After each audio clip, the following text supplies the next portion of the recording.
Hey everybody, this is Brad Bruce and I am here with Jase Marsiglia.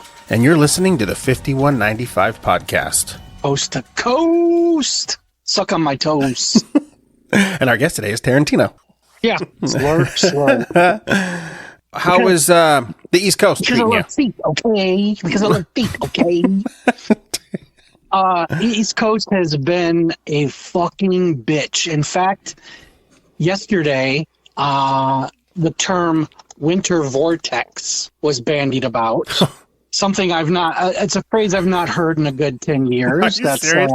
I've never heard it in my life. You lucky bastard. The winter vortex was a period around like 2013 where temps got so dangerously frigid that they actually told you to stay inside. Like, Jesus. Do not come back.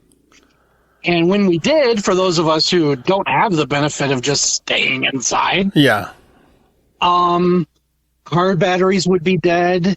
I think my brother, the entire handle of his door just came off in his fucking hand because it was frozen. Are you kidding me? Swear to God. It's dystopian. It's really bad. Oh my God, that's crazy. That's what's heading my way. Well, yeah, because I'm looking and it's like, it's 4:18 here. It's 7:18 there. Yes. So it's 63 degrees here, and I'm showing 21 for Ypsilanti. Yep. So there's 21, bit of a 21 difference. degrees. Bit of a difference. And that's with winds that are like, the house is creaking like an old boat. Wow, That's really? So the winds are like super painful to be in because it's just, oh God, it's a biting cold. You know what I mean? Wow. So yeah. it sucks. Sucks a bag of dude.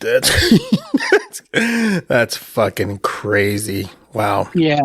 Yeah. The other day I didn't even text you because I'm like, I don't even want to say it, but I was looking at your weather and I think it was like 31 and ours was 82.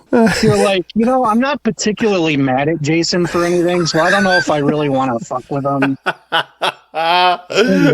that regard. Well, because I remember sending you a picture recently and it was like 81 degrees and it was just like, you motherfucker, and then that was it. We just moved on. Yeah. It was fucking hilarious. I was like, oh boy. Well, thanks for that, dick smear. Dude, it's so crazy how, I mean, and I'm sure the audience don't give a shit, but I don't care. Like I'm so enamored with that shit because it's just like, how? That's so fucking crazy that it's like that big of a difference. You know what I mean? Like it is. It's 40 degrees is fucking huge. Like if it just dropped 40 degrees right now, half of the population in California would fucking die. They wouldn't know how to handle it. God, right, they wouldn't know what to do. It would be over for all of you. Oh, they would be screaming state of emergency, GoFundMe's, Governor Newsom, please help us. GoFundMe's. Oh my God, you're totally right. Oh shit. It's such a shit show. It really is. The thing that gets me the most is people who are born and bred here, man, dyed-in-the-wool Michiganders. They have never learned how to drive. Like when a flake of snow hits the ground, they're like in ditches and shit. I'm like, how are you not used to this? God damn it. A flake of snow, they're in a ditch. Wow. Yeah. Oh yeah. Just whatever. That's crazy. It's god awful. I hate it so much. So much that yesterday, day before, I usually send you a picture of what I'm watching. Yeah. And I was like, I'm dreaming of tropical climates and showed you I popped in Miami Vice. Yeah. I was just like, I'm not dealing with any of this shit. Exactly. In a healthy way right now. I'm pretending that I'm in the Glades. That's so solving funny. vice issues. That's so fucking funny. Yeah, it's crazy, man. I don't know, but No, it's really bad. it's got to be such a weird way to start a new year, too. You know, it's like something is supposed to be Oh. new and positive and like, all right, we can do it this year. And it's just fucking gray skies and freezing. You don't want to fucking get out of bed. No, Oh, my. that's why we were talking the one day about sticking to resolutions. Not in this unencouraging climate. Forget it. No, that's fucking crazy. But I couldn't do it, man. No, I honestly, it's too oppressive. That's the only word I can really give it. Yeah. It's oppressive weather. I can already tell you straight up, I'm too much of a California bitch to be able to handle it anywhere else, man. I just couldn't do it. I just couldn't do it. But yeah. So aside from that, what have you been up to? Not a lot, man. I've been, again, just kind of regulated to the house when I'm not working. Yeah. I write when I can. We talked about that in the last episode. Mm-hmm. And just catching up on flicks while the kids were on winter break. Okay. So I caught up on a lot of old stuff. Tried to, we kind of kicked around the idea of doing a 2024 in review. Mm-hmm. And, I was kind of looking over my list, and I was like, I didn't watch a lot of 2024 movies. Nor did I. I think I got like 5 or 6 under the belt. I got a lot more than that, but it's still, like November, December, you could tell I made a concentrated effort to catch up. Okay. But, and then even some of these, I'm going off of my Letterboxd app. Oh, gotcha. So some of the things that they considered movies, I'm not even sure I would consider movies.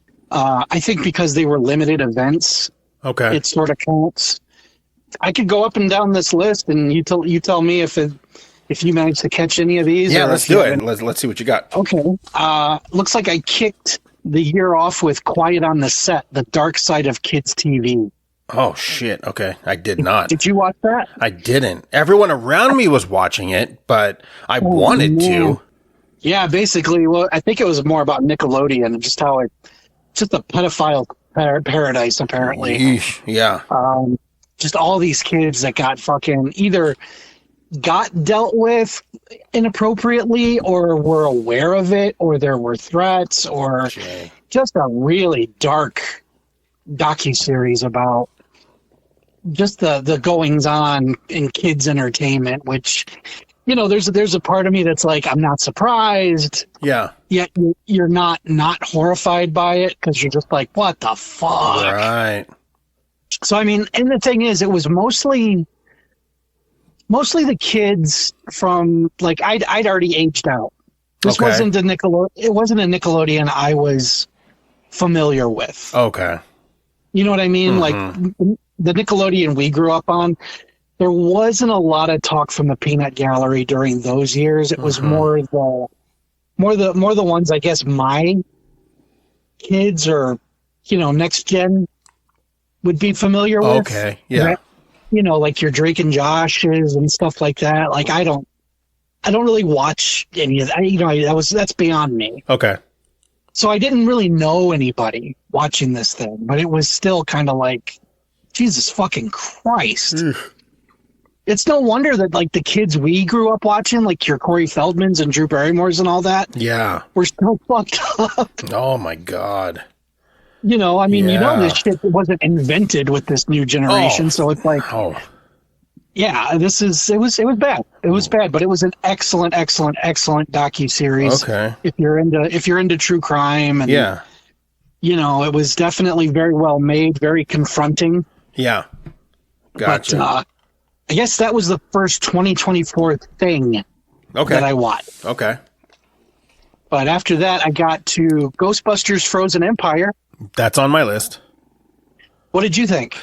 I really liked it a lot. I did too.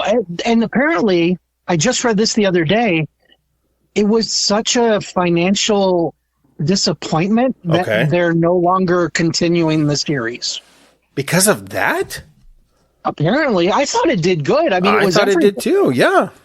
And everyone I talked to, for the most part, liked it. I think the worst review I heard of it was It might have been mine where I went, it wasn't as good as the last one, but I liked it. I liked. Well, hey man, there was merchandise everywhere. There was a maze at Horror Nights.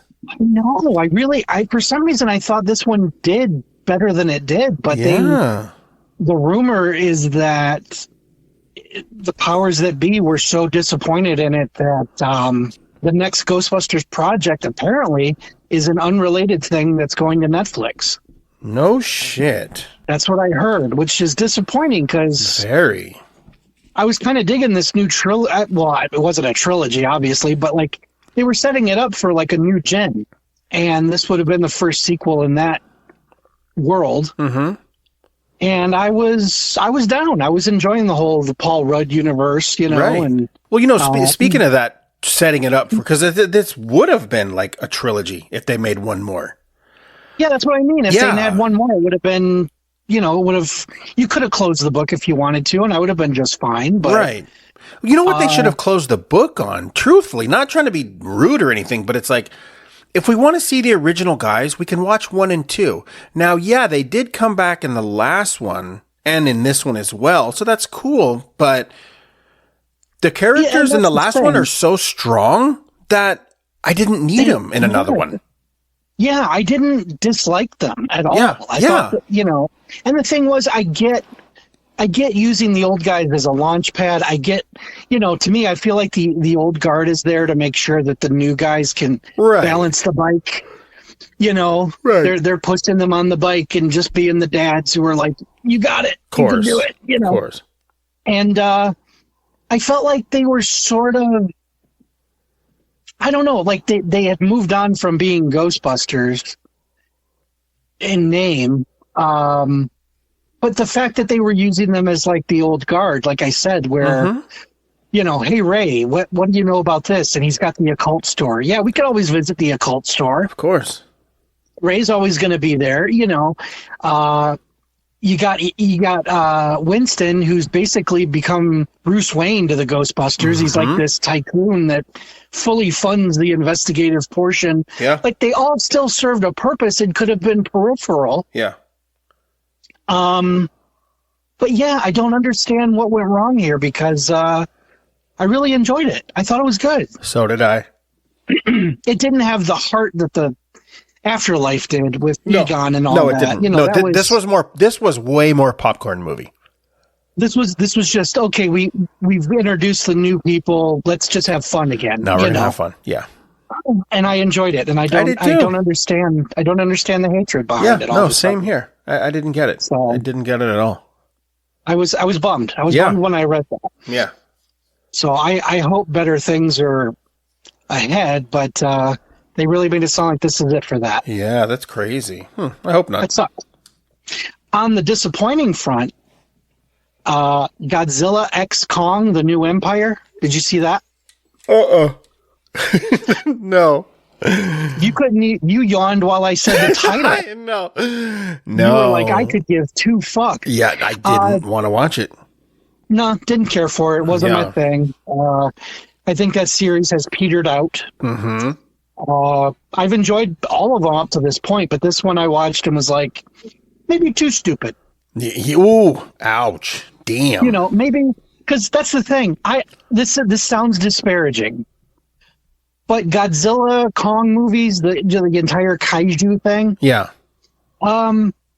You kind of got to leave your brain at the door. These are stupid movies. They're big dumb giant monsters with buildings to wreck, and I have no problem with that whatsoever. I expect it. I encourage it. Maybe a little too stupid this time. Oh wow! Damn. That was my assessment of that movie. Was okay. I think even for the kaiju genre, too stupid. Wow. That's crazy, man. That's fucking crazy. I just kind of was like, no, I'm good. Yeah. Holy shit. I wasn't expecting that. I know you weren't a big fan. I enjoy, Godzilla movies. I enjoy Kong movies. And this new, is it Legendary Pictures that's been cranking out these American ones? Uh-huh. I've enjoyed them all up to this point.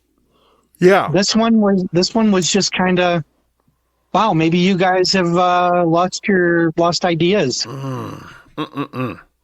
So wasn't crazy about that one. Terrible.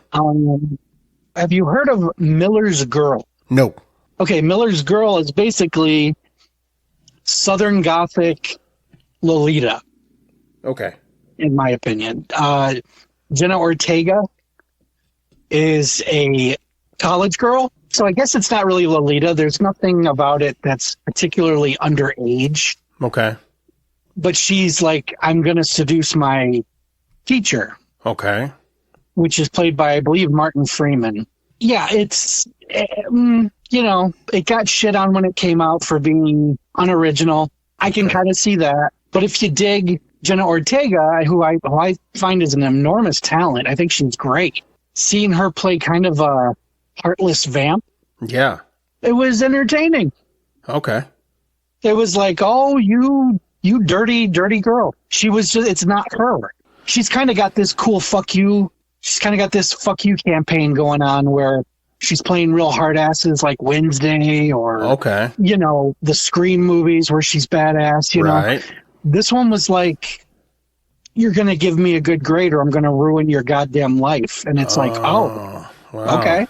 As a performance piece, I really enjoyed it. But yeah, you know where it's going. There's no surprises. Predictable. But yeah, I recommend it if you're a Jenna Ortega fan. Okay. She's definitely outside of the box Okay. on that one. Yeah. But that was kind of the only one that wasn't really horror that I watched. I watched Immaculate with Sydney Sweeney. Okay. Didn't see it, but yeah, familiar.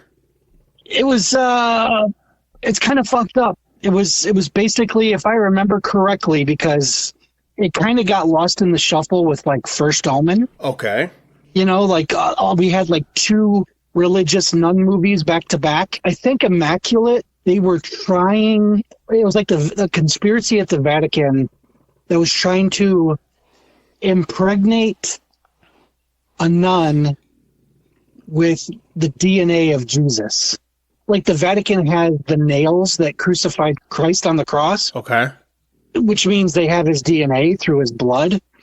And they've been trying to re-resurrect Christ Whoa. through bizarre scientific means and conspiracy. And it was definitely a promising story, but it was, it falls into nunsploitation, kind of the stuff that we grew up with. Okay. But not as sleazy. It's just kind of like, I'm sitting here like, okay, Sydney Sweeney as a nun. Mm-hmm. I'm like, there's a lot we could do with that, and none of it's, none of it's pretty. We could go 70s with this, and it'd be really sleazy. And no, they just didn't. They didn't really have the balls to go that far. But as far as a horror movie, it was okay. Okay. I kind of hoped it would kick off like a new wave of nunsploitation, like we had in the 70s and 80s. So yeah, from there. The worst movie I saw all year, Night Swim. Okay, I didn't see it, but I'm familiar with it. Okay. You know what? It didn't look appealing to me. And it's not. Okay. I mean, the preview is, I'm like, ooh, you've got a spooky pool. Yeah. It's just like, what is this, the stuff that they didn't shoot in the Poltergeist? Oh, right. It was like, what? Yeah. So like basically the pool can get, for whatever fucking reason, I don't even remember why. Yeah. It could grant someone a wish. Okay. Almost like a wishing well kind of deal. Okay. But if you get your wish, it requires a sacrifice. Okay. So I think in the case of this movie, the dad, who's played by Wyatt Russell, he's handicapped. Like he either, I can't remember if he either can't walk, bad knee, I don't know. He had some sort of ailment, and it benched him from being an athlete anymore. He was like a baseball player, I think. Okay. And he starts miraculously healing. Every time he goes into the pool, he comes out a little stronger, a little less dependent. Uh-huh. And meanwhile, the pool wants somebody in return. Okay. And the entire movie, I'm like, oh, well, I guess just, don't go in the fucking pool. Okay. I couldn't help it. I'm watching it like, I'm like, so in order to defeat this monster, you just don't go fucking swimming. It's not like Freddy where you're like, I can't not fall asleep eventually. It's, God, I gotta resist the urge to put on swim trunks. Absolutely. Shut the fuck up. I'm like, what kind of R.L. Stein bullshit is this? This is like Goosebumps number 74. It might have my worked summer better. With the haunted pool. It might have worked better as a Goosebumps. Probably, certainly not an R-rated horror film. Because that title you just said is 100% a Goose. It sounds like a Goosebumps title. My summer with the haunted pool. Fuck. That's it. That's all it is. And I'm like, you can easily not fucking go swimming. Exactly. It's like, I gotta go swimming. Oh, God, it's summer. I'm so hot. What do I do? And I'm like, shut the fuck up. Get out of here. But I know how to solve your problem, and it revolves around maybe a dozen bags of cement. Just drain the pool and move on with your fucking life. Yeah. It's just, the whole movie, I'm waiting for something so much more profound or so much more like a twist that made me go, oh, no fucking way. Okay, I get it. Instead, it was basically stay out of the goddamn pool. That's fucking hilarious. It is. And I was just like, no, I can't take this seriously for a minute. This is fucking dumb. And yeah, God help me. You go on like Letterboxd and there's people who are like, people just don't get it. Okay. I think I do. Yeah, I do get it. I don't know. I think I do. I totally get it. Just don't even dip your toesies in it. Yeah. It's the pool. It's not your bed. Mm-hmm.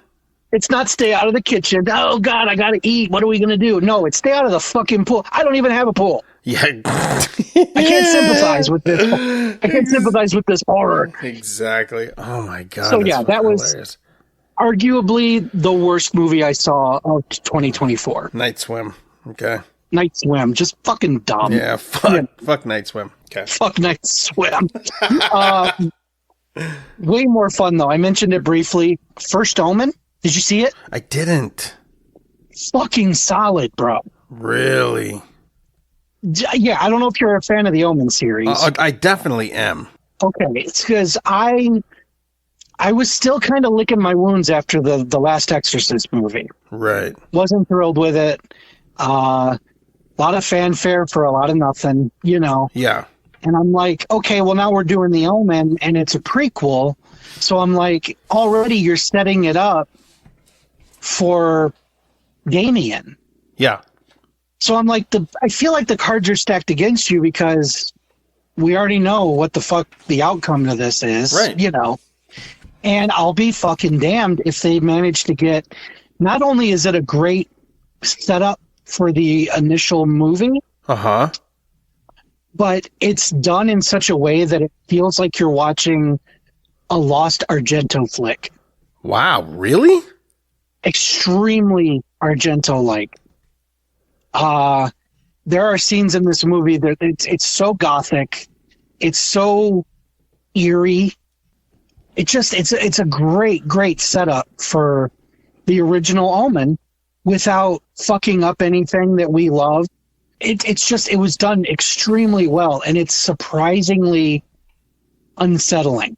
Wow. Same thing. It's the same thing as Immaculate. There's a subset within the Vatican that's corrupt. Okay. And they're trying to, encourage the birth of the Antichrist. And we know that there was a conspiracy within the Vatican because of the first movie.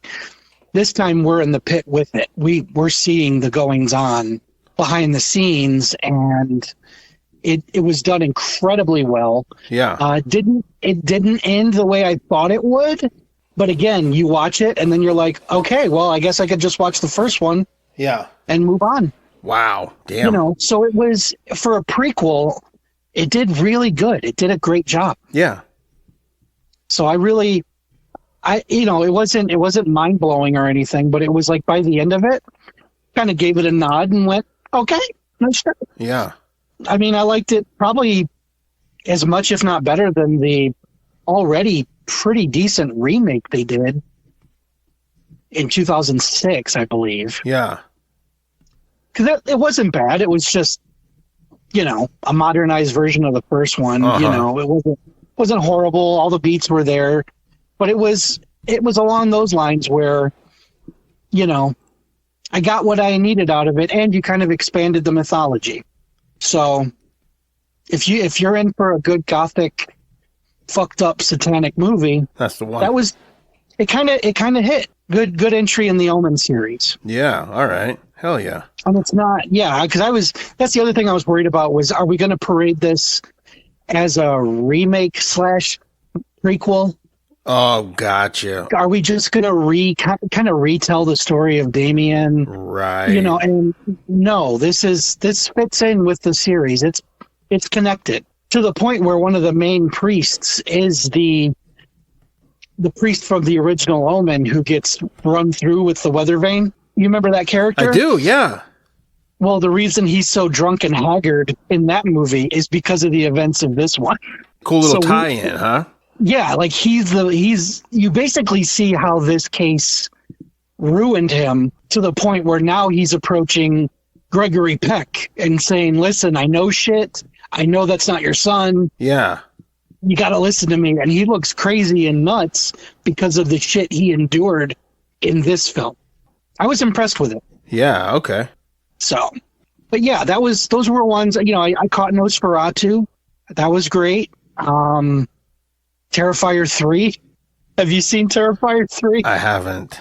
Extremely fucked up, probably the most fucked up of the bunch. And a Christmas movie. Yeah. To boot. Beetlejuice. What did you think of that?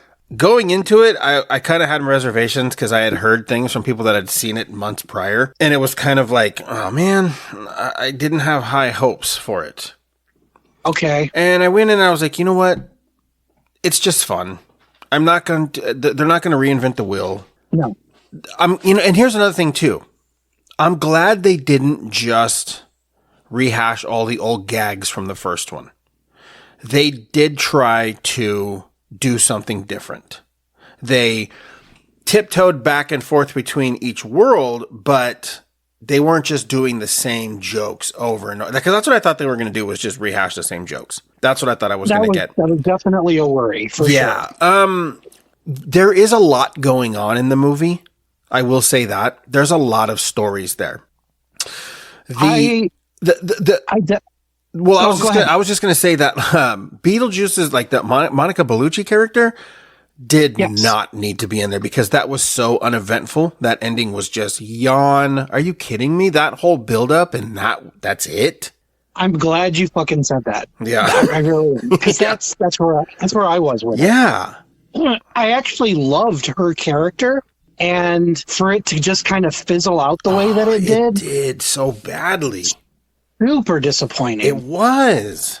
Because like you said, she was made up to be like a fucking badass. Yeah, he was afraid of her. Yes. And so I was like, this is going to get good. We're going to see Beetlejuice take a ass whooping. It's what I thought was going to happen. See, here was my whole thing. I'm with people who said too much, because I watched the movie and thought, you've got Beetlejuice, plot A, with him trying to get back with Lydia. And plot B was, I called it live action Corpse Bride, And then you got plot C with Jenna Ortega and this ghost. Mm-hmm. And I personally was like... I mean, there's plot D, too, because there's Winona Ryder and her man and all her crazy shit going on, too. Oh, I know. Him basically being an enabler. Yeah, there's a lot going on. Too much. And the thing was, I felt like Beetlejuice should have been specifically the Monica Bellucci story. Yeah. Fleshed out, given it a proper resolution, and then Beetlejuice be the Jenna Ortega story with the ghost. Yeah, absolutely. Because that's how it felt. Like 3 scripts that they were like, this is a Hail Mary, just mix them all up. It literally felt like they couldn't decide, so they just blended them all. They did, and I didn't dislike the movie, but I was like, no, it's too light. Mm-hmm. You know, you guys painted yourself into a corner, and now you don't know what to do with these plots. Absolutely. And literally, you know, with no spoilers, they literally basically just open the hatch and let these problems fall through the floor. Yeah, they did. They really fucking did. You know, it was just like, okay, we don't care, you don't care, let's just move on. Mm-hmm. And that's not, you know, that wasn't what I came for. I thought, even the previews, I thought it was a Monica Bellucci film. Yeah, yeah. I really did. I thought, she's our protagonist. Beetlejuice and Lydia are going to have to come to some sort of agreement to stop her, and that's the movie. Lydia was a very flat character. Who was? Lydia. She was, but at the same time, I guess I was kind of enchanted with the fact that she looked the same as she did in '88. Yeah. You know what? You're right. It's kind of funny. You know, it was just one of those deals where I was like, I got from Lydia what I feel like I wanted. I wanted more for some reason. Like, I did, because it was like, okay, you went through all this shit as a kid, and now you have this TV show, and this is your whole world, but you're still just kind of like haphazardly going through life, being manipulated by this dude because of an addiction. I did feel like she would have been too smart to deal with this guy's bullshit. Exactly. For her to just be like in a toxic relationship and not know what to deal with, you know? It's like, and the thing is, it's not like her dad, that subplot was pretty hilarious. Yes.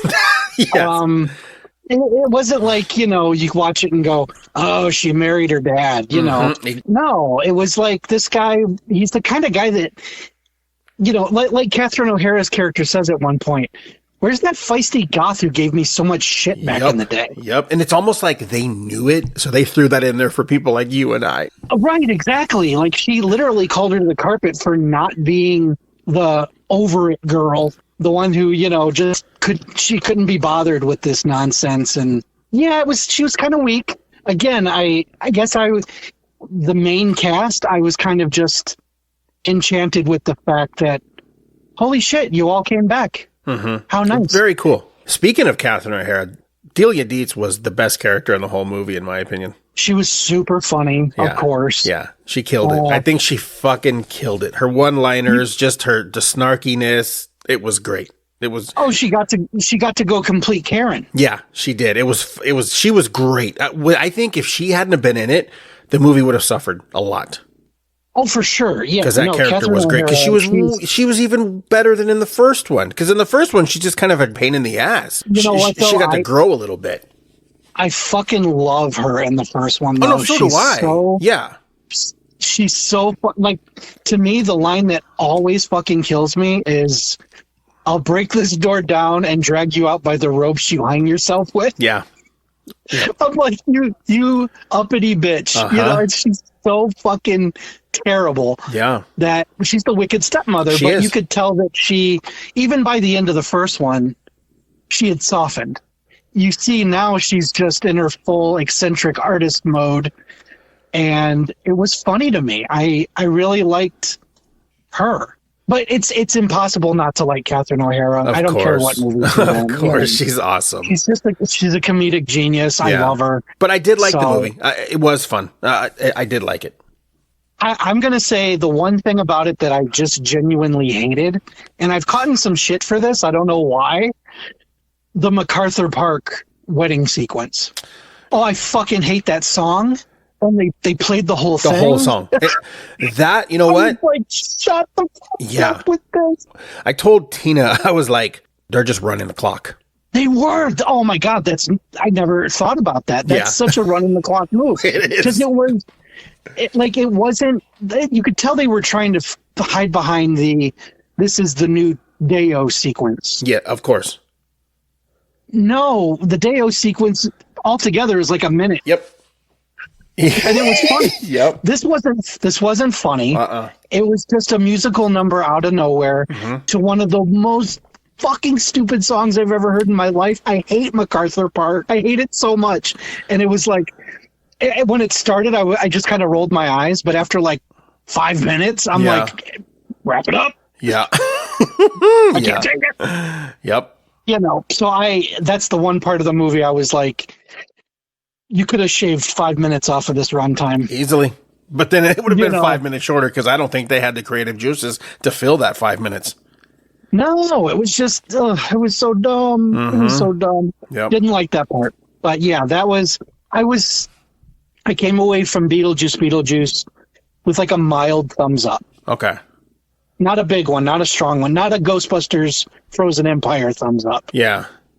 You know what I mean? Of the two movies that were harkening back. Yeah. That one, it was probably my least because we did get a few legacy sequels this year that were definitely surprising. I got to see Alien Romulus. Okay. I didn't see it. Bro, it's the best Alien movie since Jim Cameron. That's what I've heard, and I am going to watch it because I do love Alien. I'm a big fan of the series, but I'm less of a fan of 3 and 4. The Prometheus saga that started, fascinating, but not quite Alien. This was an Alien movie. Like this one was dark and mean and gory, and it takes a turn near the end that is so fucking nightmare fuelish. Mm-hmm. You know, like this new creature is introduced that you're like, I kind of never want to see that again. Yeah. It's so fucking good. Yeah. That to me was probably the best legacy sequel that came out this year. I could see that though. And I don't want to give too much away because it is such a ride. And it's by Fede Alvarez, who did the Evil Dead remake. This guy, he's been good to franchises, man. You know, between this and Evil Dead, he's been able to take the reins and not shit on what came first. And I really enjoyed that about this movie. It plays with a lot of the tropes that we're familiar with. Like, you'd be surprised how you can make an action sequence out of the alien's blood. That doesn't sound like it makes sense when I say it, but you'll see what I mean. Right, okay. You'll be like, oh, God, acid is god-awful. Holy shit. And then the face huggers, there's like 30 or 40 of these fuckers roaming around this shit. Oh, God. You know, and they almost scare me worse than the actual alien does. Yeah. Spider-like face huggers, man. Yeah. They're fucking nasty in this, and they get a lot of screen time. And wow. Yeah, no, it's a solid movie. And it starts off as a heist flick. Yeah, it's a heist flick that goes wrong. Essentially what the plot is, Weyland Yutani, the company that Ripley always worked for. Uh-huh. You remember in the original film that they were basically used by Weyland Yutani to get the alien. Yeah. To the point where Ash, their droid, was compromised. Well, they go to the wreckage of the Nostromo and search it for the alien and find it crusted in like meteorite. Yeah. So the alien that starts this whole mess off is still the one from the original. Really? Yeah, they find it and they bring it to a space station called Romulus, and we don't know what happens after that. Okay. Jump ahead to a certain point, and a bunch of people who work the mines on one of Weyland Yutani's planets, they found out that there's a planet that's basically a utopia, and if they can steal cryopods where they sleep. Okay. If they can steal those from a abandoned space station they heard about, they can sleep their way the 9 years to that planet and just live happily ever after. Okay. Wow. Gotcha. Turns out that the abandoned space station is Romulus that has reawakened the alien and caused all sorts of problems. And we're experimenting with it. And now you're stuck on Romulus with the fruits of their labor, essentially. Gotcha. So, they basically use the alien from the original 79 film used its DNA to create other things, and it got loose, and the usual horror ensues, Okay. and the place is just teeming with new aliens. Oh, So, shit. All right. so yeah, it literally starts off like basically just a heist flick, like Ocean's That's 11 pretty in cool, space. yeah. And it's just, oh, you guys picked the wrong mark. This place is not good. Yeah, wow. Okay. So yeah, solid plot, very original, extremely violent and gory. You'll fucking love it. Okay, hell yeah. Yeah. Perfect. But that was mostly what I got though. I did see stuff like Trap. I saw Maxine. Loved Maxine. I saw Maxine as well. I like Maxine a lot. Yeah, that was a great. I call it Once Upon a Time in Hollywood's deranged cousin. Yeah, for sure. And yeah, for some reason they counted it as a movie again. I think it's because it's a limited series, but the Lyle and Eric Menendez story, Okay, my daughter saw it. I didn't watch it. solid. Yeah. It was fucked up, but it was great performances. And anyone who's familiar with that case, I think they did it justice. There's people who vehemently disagree. I mean, well, here's the thing. It's like that lawyer's coming on TV almost every day here in California. And they're having news, live news. Just updates on the case? Yeah. I really think these guys are going to be getting out soon. That's how it sounds. Yeah. It really does. And it's crazy because there's the Netflix show is what assisted in that? I mean, it had to have. Because there's a lot of people, they support the Menendez brothers around here. Well, that's the thing. It's, as someone who was kind of too young to really absorb what was happening at the time, the Netflix series doesn't paint them as particularly likable people. Yeah. They're still rich, snotty, better than you people. Yeah. Yeah. They're, what's the word I'm looking for? Spoiled. Yeah. Totally. They do paint them as spoiled brats, but they were spoiled brats who were brutally abused. Mm-hmm. And by the end of it, you're kind of like, at least for me anyway, I'm like, fuck the two of you. I probably wouldn't hang out with you, but damn, you went through a lot, and I don't sympathize with your parents. Right. I'm sorry. Yeah. You push someone too hard, they're going to do something drastic. And it's one of those deals where if they get out, I don't look at it as like releasing Charles Manson or Ted Bundy. Exactly. It's like these weren't thrill killers. They weren't out there doing this to random people. They killed their folks for being fucking monsters. Mm-hmm. Yeah. So I'm kind of like, yeah, if they get out, more power to them. Yeah. Yeah. Yeah. Because at the same time, it's like, it's an echelon of wealth that I'm like, yeah, I don't relate to you guys at all. Right. For sure. Well, that's the thing is like, I had heard things about Jose Menendez. Not, obviously not. I mean, I wasn't in the business when he was around, but right. I mean, dude, he was like a production designer. I heard he was like, he was he a designer or was he like, the way I kind of took it was maybe he was like head of distribution. I think he was a production designer and like a production manager, I think is what he was. I mean, he might have done things.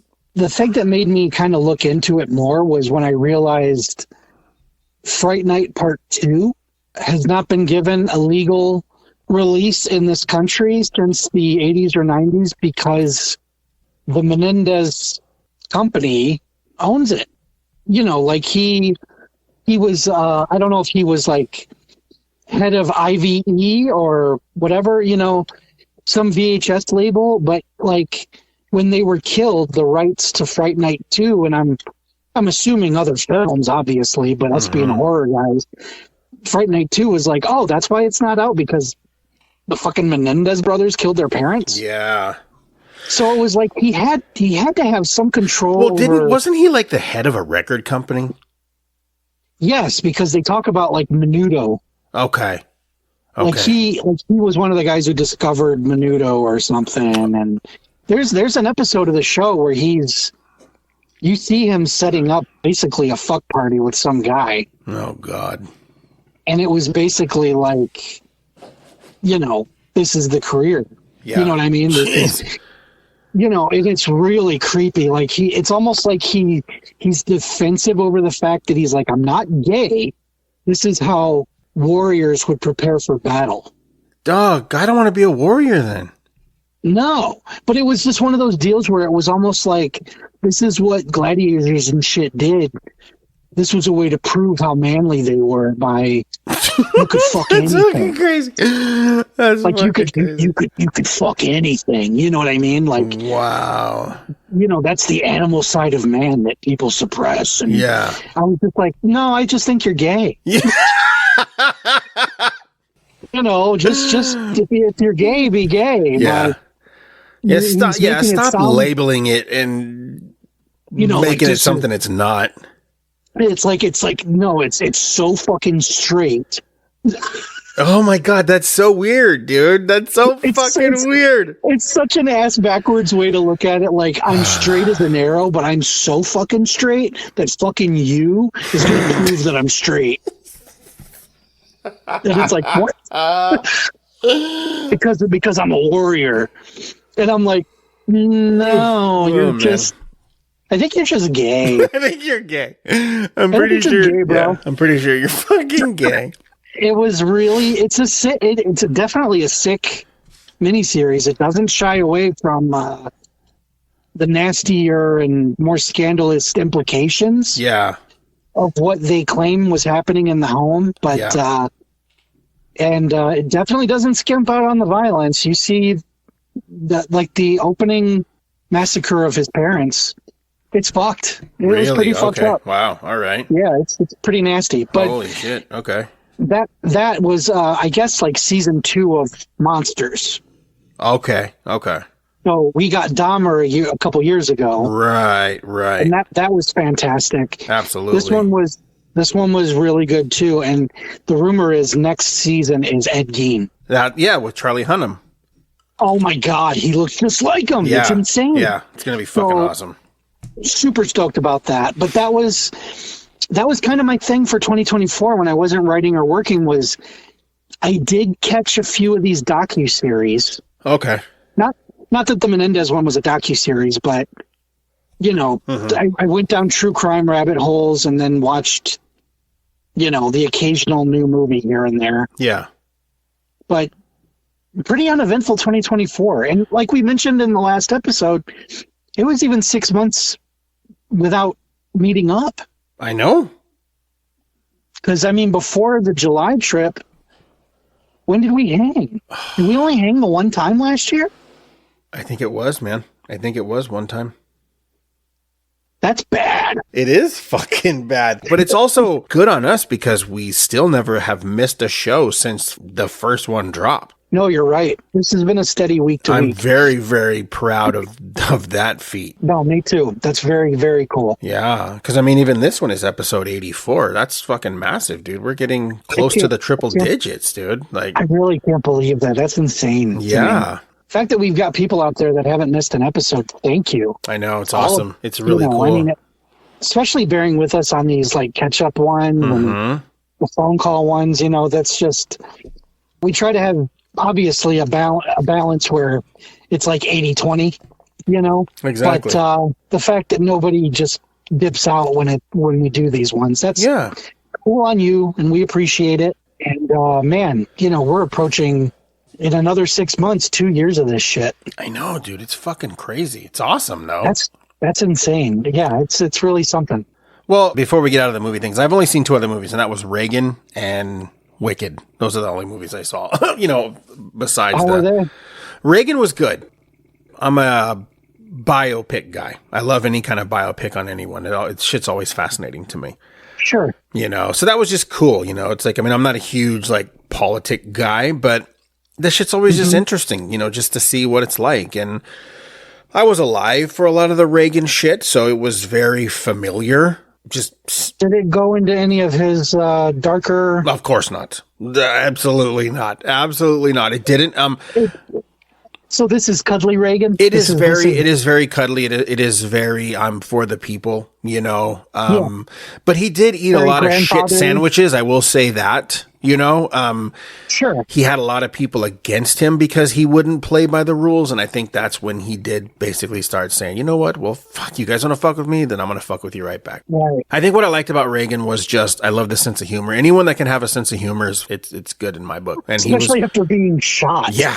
It's funny, like, and you know, there's that one really famous moment of like a couple months after he was shot, he was still recovering with bullet holes, and he's doing a speech, and a balloon pops, and without skipping a beat, he just says, "You miss me." Yep. And that's so fucking great. Like, I love that sense of humor, you know. So it was a good movie. It was cool. But I got to be honest with you, man. Wicked really surprised me, dude. I know you're not a musical guy, but goddamn, was it a phenomenal movie. And I've never. You know, even if I was into musicals, I've never seen the stage show. Yeah. So I know it's based more on the Broadway play. It is based on the Broadway play. Yeah. But just the way the movie opens, it opens with, you see the Cowardly Lion, the Tin Man, the Scarecrow, and Dorothy walking away from it. It's over. Like, it's like a flyover shot. You don't even see them. They're like really small. At the very beginning of the movie. I'm not giving nothing away. It's just... Sure. They're walking away. It's over. It's like after the witch turned to water. And then Glinda goes and starts telling the Munchkins everything is okay. It's going to be fine. And then they're celebrating and everything's happy. But then one of the Munchkins asks her, but wasn't she your friend? And then she starts telling the story, and it goes back and it does the whole recap. And it's fucking interesting. So is Wicked a prequel? Yes. Well, flashback prequel. It's a flashback prequel. Yeah, it's a flashback prequel. I gotcha. Yeah, and dude, it's really fucking good. Like, it's 3 hours long. No fucking way. Well, 2 hours 40 minutes, but it's 3 hours long, dude. Well, yeah, that's a lot. It's 3 hours long, and you know what? I'm going to tell you this right now. It felt like an hour and 20 minutes. So it moved. It never got boring. It was so much fun. I was thoroughly impressed. Jeff Goldblum, fucking amazing. Everything that guy touches is fucking gold. I love that guy. Dude, he's so good. Like, you know, all of it. And, you know, honestly, we were talking about this, you know, just quickly, just through fucking Instagram. But, dude, Ariana Grande, man, fucking super talented. She is super fucking talented. Yes. And she couldn't be further from, like, my wheelhouse. Same. She's another one like Lady Gaga, where I'll stumble upon something, whether it's an SNL sketch or, you know, an American Horror Story and stuff like that. And I'm like, I get it. I get why this person is magnetic. I get why they get the attention they do and they deserve. And I'll be there when you step over to my side and do some fucked up shit. Yeah. Yeah, dude, like her fucking timing. Because I am I've said it since day one. I'm about reactions. I'm about timing. I'm about just a look. It doesn't even have to be a line, you know, per se. It could just be a look, a reaction to something. That gets me all the time. And right, just good acting. Yeah, and she fucking nails shit. And, you know, like, she nails it. Like, she's so vapid and just empty-headed in this movie, but she plays it to a fucking T. And it's like, there's heart, and there's also more to her story. And there's more to the Elphaba, the Wicked Witch. There's more to her story where you're literally like, God damn, am I sympathizing with the Wicked Witch? Was everyone else just assholes? And that's the thing. I was a little worried about that too, because I'm like, I'm not 100% on board with this taking a classic evil character and humanizing them. I've never been a big fan of that. That's why I really haven't gravitated towards like Joaquin Phoenix's Joker movies or anything like that. Yeah. Because I'm like, to me, the Joker is a fucking monster. He needs to be, you know, I don't want to feel bad for the Joker. Right. I feel the same way about the Wicked Witch of the West. It's like, she scared the fuck out of me as a kid.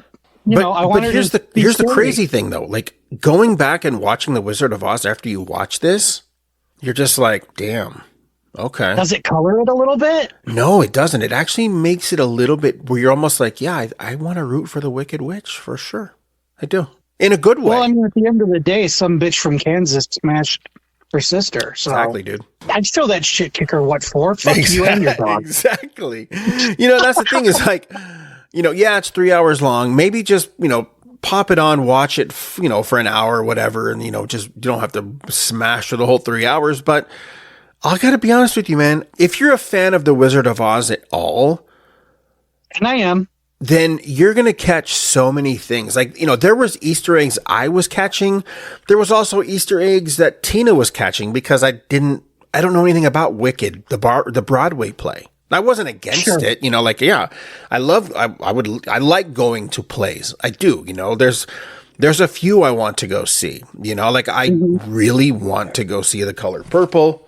I'm not anti-play and all this stuff. I love all that shit. But yeah, there were things Tina was catching that she was like, oh my God, I wish you knew because this is this song. It was cool. But then I'm just like, holy shit, that's explaining this from the original Wizard of Oz. I was like, wow, that's really cool. I'm like, I cannot wait for the next one. Going into it, I didn't know that it was 3 hours long. No, I didn't know that either. Yeah, so like we're sitting there, and dude, we went on like a Sunday night, late as fuck, last showing, and the place was still packed. Like, shit. It was, and people were into it, and I was like, all right, this is cool. This is kind of something. Like, I'm cool with this, But again, like being there for 3 hours, I was like, that didn't feel like 3 hours. I've been to movies that, even though I liked them, I was like, Jesus Christ, please just end already, for fuck's sake, you know? Yeah. But this one didn't do that to me, and I thought it was cool, man. I really did. Like that was the last movie that we watched of 2024. No shit. Yeah. Okay. I do recommend it. That's cool. But I mean, even that, just us talking about 2024, it's been a year. It has, but it hasn't. Sure. We do have things to report, but it was like, I look back and just kind of went, that one got away from me, but we did get a lot done. Well, a lot of it we can't talk about yet, but, yeah, I was just kind of like, I looked back once 2025 rang in, I was kind of like, the fuck did I do last year? No, I know, dude. What have I done? That's why I'm kind of amped about this year, because I feel like so many things were being set up in 24 that we're going to do in 25. Exactly, and it's coming, and that's what I think is fucking awesome. You're right.